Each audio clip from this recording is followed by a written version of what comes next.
Opinion: Islamist ideology, proxy wars stigmatized Iran's nuclear program. While opinions might differ on whether Iran's nuclear program has a hostile purpose, which necessitated punitive airstrikes by Israel upon the former's nuclear reactor sites by itself a potential hazardous act, the Islamic Republic is ultimately paying for its refusal to settle down as a normal country in the comedy of nations since the Islamic Revolution of 1979. Its founder Ayatollah Ruhollah Khomeini 1902-1989 made no secret of his antagonism towards the USA and Israel.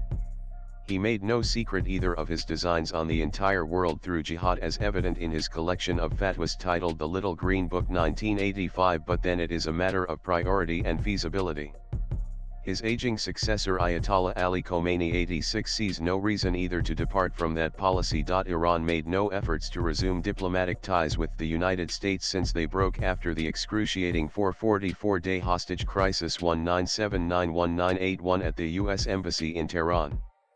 Contrast this Mao Zedong's pragmatic approach in establishing People's Republic of China's diplomatic relations with the United States 1972. Though the political philosophy of Peking, now Beijing, and Washington, D.C. were antipodal, Mao chose the USA after his relations soured with his former ally viz.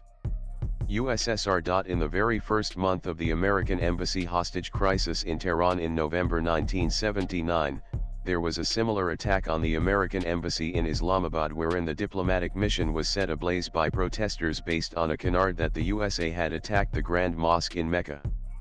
While the attack, praised by Ayatollah Khomeini, was disapproved by General Zia ul-Haq. Zia, conscious that the attack might turn Pakistan into an international pariah, played his cards well with Washington, D.C. When in the ensuing month the USSR invaded Afghanistan, Zia emerged as the leader of a pro-US frontline state fighting against communism. This act turned Pakistan into a stalwart ally of the USA. The question is not an ethical one, whether Pakistan did the right or wrong thing. The question is how smartly Zia played his hand, though he was no friend of the Western value system. Zia created the Afghan Mujahideen, which had a major blowback effect on Pakistan, besides Islamizing the jurisprudence in the country. The U.S. State Department reports, and the U.S. Congressional Research Briefs, contain extensive data on how Pakistan is home to several internationally designated terror groups, many of which are anti-US and they are anti-India. Yet, whether we like it or not, Pakistan remains in the good books of the US even under the watch of President Donald Trump, who made boisterous claims about eliminating Islamic terrorism in the world. Pakistan has smartly manipulated the USA, to the extent that despite the return of Taliban in Afghanistan, which has diminished the role of Islamabad in the region, Trump praises Pakistan's leadership.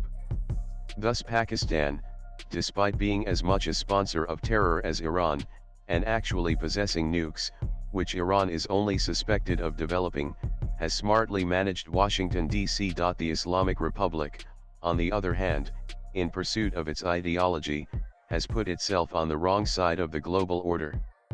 Khomeini's Islamist rhetoric was aimed at capturing the centristage in the Islamic world. This could not happen because Shias constituted less than 15% of the global Muslim population.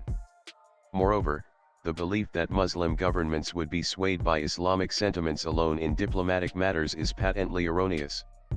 No Arab country, whether republic or monarchy, would officially go against Israel, or come to the aid of their Arab brethren in Gaza, despite the fact that more than 50,000 of Arab Palestinian civilians have perished as a result of Israel's campaign against Hamas. Thus Iran could never become the leader of the Islamic world. Its following is limited to the Shia population of West Asia, which makes it a suspect in the eyes of the Sunni Arabs. It built up Hezbollah in Lebanon, a militant group promising Islamic government, and supported the secular regime of Hafez al-Assad, later his son Bashar al-Assad, as both are Shia. In Iraq it supported the Arab Shias, who despite constituting the majority, had been dominated by the Sunni Arabs from General Abdul Karim Qasim to Saddam Hussein. That Iran's expectation was naive, was recently proven when Pakistan on predictable lines contradicted Iranian top General Mohsen Regia's claim that Pakistan would nuke Israel if Israel used a nuclear bomb on Iran. Field Marshal Syed Asim Munir obviously does not want to meet the same fate as Iran's Chief of Army Staff Mohammad Bagheri and IRGC Commander Hossein Salami. Israel and Iran, at their closest points, are around 2,000 kilometers apart. Not sharing boundaries, and belonging to different economic zones, they were not destined to be rivals. While it is true that Islamic Revolution, 1979 terminated the warm ties between the two countries during the reign of Shah of Iran viz. Mohammad Reza Pahlavi, both countries actually but covertly cooperated during Iran-Iraq War 198,088. In early 1980 says a Rand Corporation report 2011 Israeli Prime Minister Menachem Begin approved the shipment of tires for Phantom fighter planes, as well as weapons for the Iranian army. Israel and Iran a dangerous rivalry, p14. Israel's action to oblige Iran was in violation of the U.S. policy that no weapons be sent to the Islamic Republic until the safe release of U.S. hostages. Iran, in return for Israel's assistance, allowed a large number of Iranian Jews to migrate to Israel or the United States. Israel later acted as conduit for secretive sale of American weapons to Iran, which desperately needed those in the war against Iraq. Though this covert cooperation diminished by the 1990s, after the Iran-Iraq War came to an end, Israel and Iran did not yet view themselves overtly as rivals. While it is true Iran's nuclear and missile development programs made Israel's security establishment somewhat jittery, the threat from Iran was not yet a matter of public discourse.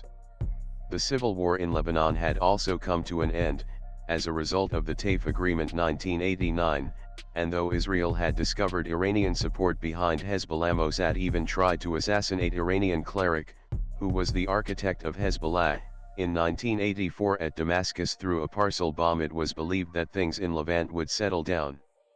With Iran's detractor Saddam Hussein still in the saddle, and an unfriendly Taliban establishing itself in Afghanistan, Iran's preoccupations were still limited to its neighborhood. However, with the collapse of Taliban in Afghanistan in 2001, followed by fall of Saddam Hussein from power in 2003, Iran's influence was in the ascendant. Hardliner Mahmoud Ahmadinejad was elected as the president of Iran in 2005. On December 14, 2005 he made a statement at a public rally in Zaydan, a city in southeastern Iran, that Holocaust of Jews in Third Reich was a myth, and even if it was not a myth, land should have been given to the persecuted Jews in Europe, United States, Canada, or Alaska rather than in Palestine at the cost of the Arabs. It was a completely unnecessary statement. His public statement caused a furor not only in Israel, but also Europe and the USA. Throughout his tenure 200,513 Ahmadinejad never recanted his statement, but rather repeated it with gusto. Historically, whereas Holocaust was a reality, Israel did not owe its existence to it. It was rather the pogroms in the Russian Empire in the late 19th century that triggered settlement of the Eastern Jews in Palestine then under the Ottoman Empire. There was also a movement called Hovevei Zion, the lovers of the Zion in Eastern Europe from 1860 to settle in the Holy Land. The two leading Jewish institutions of higher education in Palestine viz. Technion and Hebrew University of Jerusalem had been inaugurated in 1925 in pre-Holocaust era. Most political leaders of Israel like Chaim Weizmann, David Ben-Gurion, Golda Meir, and Yitzhak Shamir came from the Tsarist Empire. The questioning of the Holocaust, a highly sensitive matter, was meant only to humiliate Israel. It was, however, a marker of Islamic Republic antipathy towards Israel. The American view of a country's nuclear program is governed by the quality of the regime's relationship with Washington, D.C. and its record of threatening American interests. As T.V. Paul, a US-based Indian scholar, explains in The Warrior State Pakistan in the Contemporary World 2014, the Bush administration treated Abdul Qadir Khan, the father of Pakistan's nuclear bomb, lightly despite the CIA uncovering the successful nuclear proliferation ring that Khan ran, by seizing the centrifuges to enrich uranium destined for Libya in October 2003. Letting Pakistan scot-free despite being the biggest source of nuclear proliferation in the contemporary era, contrasts sharply. With the U.S. invasion of Iraq 2003 over alleged weapons of mass destruction, locking horns with Iran and North Korea, and forcing the Gaddafi regime to abandon its nuclear program in 2003. What explains this contrasting attitude of the USA for different countries during the same period? The answer lies, says Paul, in Pakistan's geostrategic salience and its elite's willingness and ability to carry out or thwart U.S. policy objectives in the region. The warrior state, p.18. Iran's nuclear program was stigmatized by its outlook on the West and Israel. The rest is only a matter of details. Whereas Iran holds that it had complied with its international obligation, like the Non-Proliferation Treaty, IAEA protocols, and additional protocols, and Joint Comprehensive Plan of Action (JCPO) that Tehran concluded with China, France, Germany, Russia, Britain, and the United States, certain loose ends repeatedly crop up. This casts a doubt on the motive of the Iranian nuclear program. Jared Moskowitz, the Democratic member representing Florida, in the U.S. House of Representatives, moved a resolution H.Res. 105 on February 4, 2025, on affirming the threats to world stability from a nuclear weapons-capable Islamic Republic of Iran. Several points from there would be worth quoting. Nan, the resolution further states that on November 24, 2024, the Islamic Republic of Iran informed the IAEA that it planned to start enriching uranium with thousands of advanced centrifuges at its Fordow and Nance plants, while also installing more uranium enrichment centrifuges at those locations. The Office of the Director of National Intelligence published an assessment on December 5, 2024, which stated that Iran's 20% and 60% enriched uranium stockpiles were far greater than needed for what it claims it would use the uranium for, and Iran could produce more than a dozen nuclear weapons if its total uranium stockpile were further enriched. This might explain why Israel went in for airstrikes on nuclear and military facilities in Iran. Israel, a small country, could not leave its security to chance and good intentions of opponents. Its surprise airstrike on Iraq's nuclear reactor Viz. Asiraq near Baghdad on June 7, 1981 became the stuff of legend. It crippled the Iraqi nuclear program. Similarly, its airstrike on September 6, 2007 at a suspected nuclear reactor at Deir-ez-Zor region in Syria also sent a strong message. The strikes on Iran nuclear plants were expected many times over the last 20 years. However, Meir Dagan, the then director of Mossad, went in for a low-cost strategy of assassinating Iranian nuclear scientists. His strategy lent its rather provocative title to Ronan Bergman's comprehensive but controversial book Rise and Kill First: The Secret History of Israel's Targeted Assassinations 2018. The goal is to liberate Palestine, declared Ayatollah Khomeini on December 4, 1990 at the First Islamic Conference on Palestine, and wipe out the Israeli government. There is no difference between the territories occupied before and after the year 1967. Every inch of Palestinian lands is Muslims' homeland.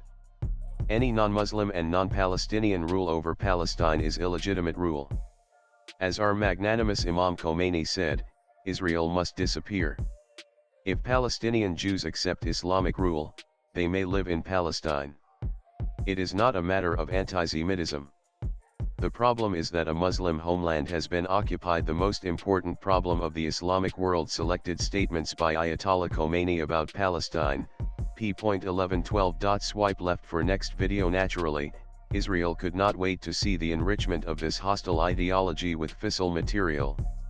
Hence, it went for airstrikes. The writer is the author of The Microphone Men: How Orators Created a Modern India 2019 and an independent researcher based in New Delhi. Views expressed in the above piece are personal and solely that of the authors. They do not necessarily reflect News 18's views. Latest blogs.